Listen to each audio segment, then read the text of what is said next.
ہند میں انوکھا مرکز تحفظ دین، یہ دین کا ترجمہ ہے مرکز تحفظ دین۔ نحمده ونصلي على رسوله الكريم، اما بعد، قال الله تبارك وتعالى: اعوذ بالله من الشيطان الرجيم، بسم الله الرحمن الرحيم، يا ايها الذين آمنوا اجتنبوا كثيرا من الظن ان بعض الظن اثم ولا تجسسوا ولا يغتب بعضكم بعضا، قال النبي صلى الله عليه وسلم: لا تباغضوا ولا تحاسدوا ولا تدابروا وكونوا عباد الله اخوانا۔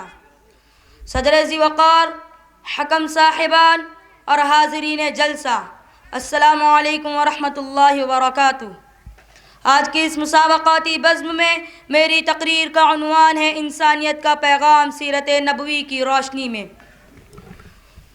حضرات، اسلام ایسا مذہب ہے جس نے ہر موڑ پر انسانیت کا درس دیا۔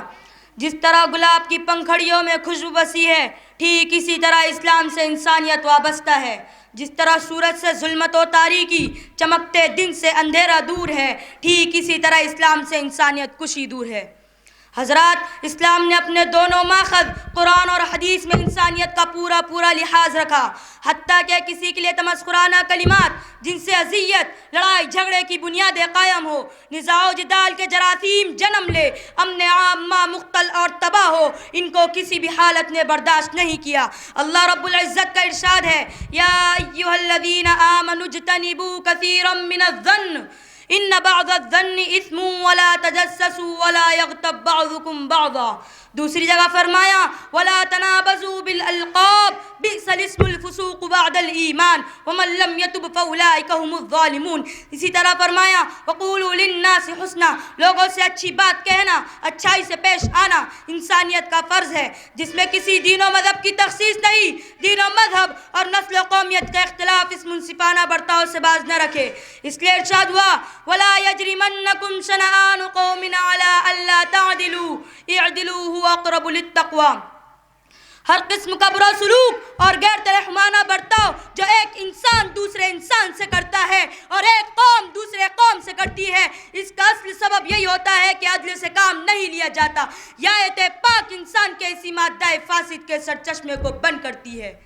حضرت ابو ہریرہ اور انس بن مالک رضی اللہ عنہما سے روایت ہے کہ رسول اللہ صلی اللہ علیہ وسلم نے ارشاد فرمایا: لا تباغضوا ولا تحاسدوا ولا تدابروا وكونوا عباد اللہ اخوانا۔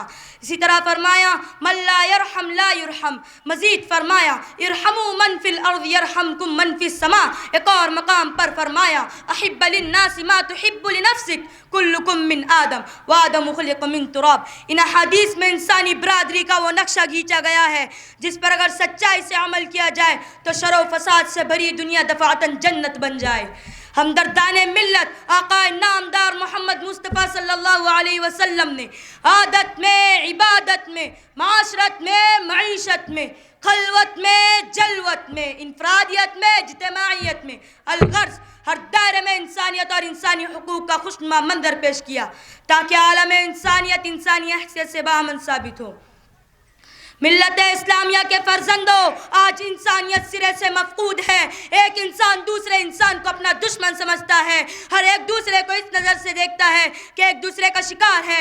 ہماری نظر اس کے دھڑکتے ہوئے دل، اس کی سلگتی ہوئی روح، اس کے بلکتے ہوئے بچے، اس کی بوڑھی ماں اور اس کے غریب خاندان پہ نہیں ہوتی، ہماری نظر اس کے جیب کے 4 پیسوں پہ ہوتی ہے۔ افسوس، صد افسوس، ساری دنیا ایک منڈی میں تبدیل ہو گئی ہے۔